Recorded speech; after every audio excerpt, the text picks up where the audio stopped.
You know, they have that Return of the King. I think it's time for the Return of the Queens, or maybe Return of the Matriarchs.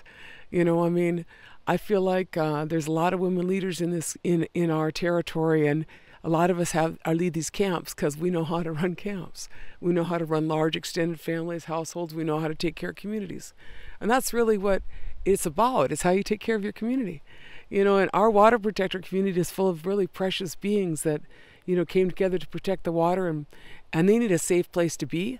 And this is some brutal work, and you know, but yet, and so I've been proud to work with these women, you know, and a lot of them are suffering a lot of trauma, you know, because we had some years of this. But you know, I've had the privilege of working with a lot of young women who are, you know, coming into understanding how to do these things, and it's a good thing to be part of that. And you know, because I was trained by great women. The matriarchs are quite strong, and that we do carry that wisdom with us.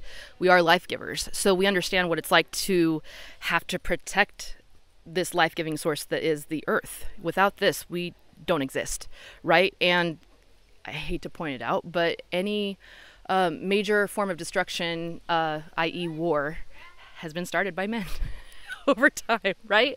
So it's almost like this has been a big call for those that carry wombs, you know, to finally answer a peaceable, measured way to bring climate awareness, Indigenous sovereignty to the surface in terms of continuing a fight.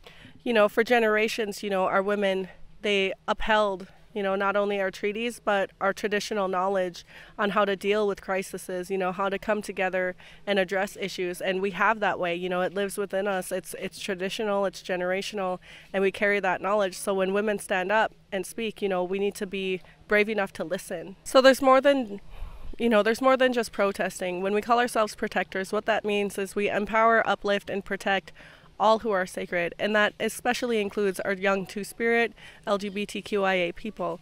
You know, our Two-Spirit was considered especially sacred, and so we make sure, you know, when people come out here, they're loved and supported, and you know, when you have a sense of community that empowers that within you, oftentimes, you know, those things that you hide deep inside because colonial society has told you it's bad or wrong tend to come to the surface, you know, and what we look to do is to empower what it is that moves you, what it is that inspires you. And for a lot of young queer people, that happens to be, you know, that Two-Spirit culture. So we make sure to celebrate that. The role with the two-spirited and female embodied matriarch and leadership there is to make sure everyone there is respected and is safe, I feel like, and is being listened to, honestly, because like not a lot of people get listened to. And with the Indigenous leadership, like Tasia, she makes sure that like people's voices are heard, and that we, like, other youth and like BIPOC folks are like needs are addressed. And I really like that, because like with like the female leadership, we always like hold each other accountable, and like it's a good healing process, because like we all need to heal. And I think that's another major role within like the leadership, is like holding each other accountable, because like if you can't like grow together, you're not like you know, you need to grow together to like be with each other and to like uplift each other, you know. And I feel like that's like a good, like that's like what we need in the movement right now, is to like lift each other up, and like holding each other accountable is lifting each other up, because we're like, oh, you can fix your actions by doing this.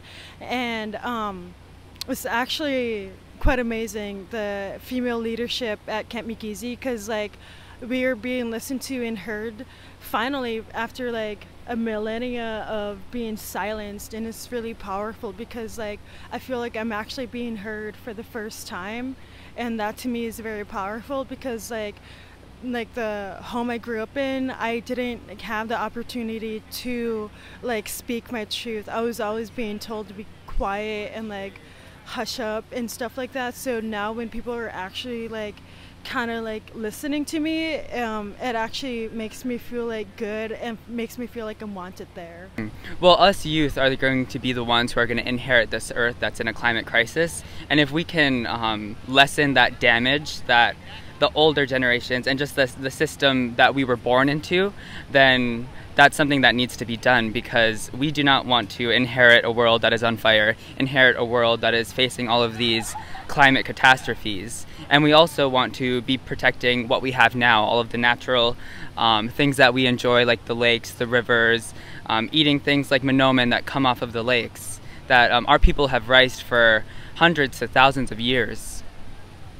For folks who think that, big corporations, capitalism, the military-industrial complex are just inevitable, what do you tell them in the pathway moving forward, and what do you see as a future that is livable for you? Well, I don't think it's inevitable, because I'm a very, very self-thinker, and so being able to know and to think that, like, okay, well, nothing is really inevitable. Of course, there's a few things like death and taxes, but I mean, taxes don't have to be inevitable. Us youth can tear down the system and build a new one if we want to. It just has to be a matter of heeding that call in your heart to do that.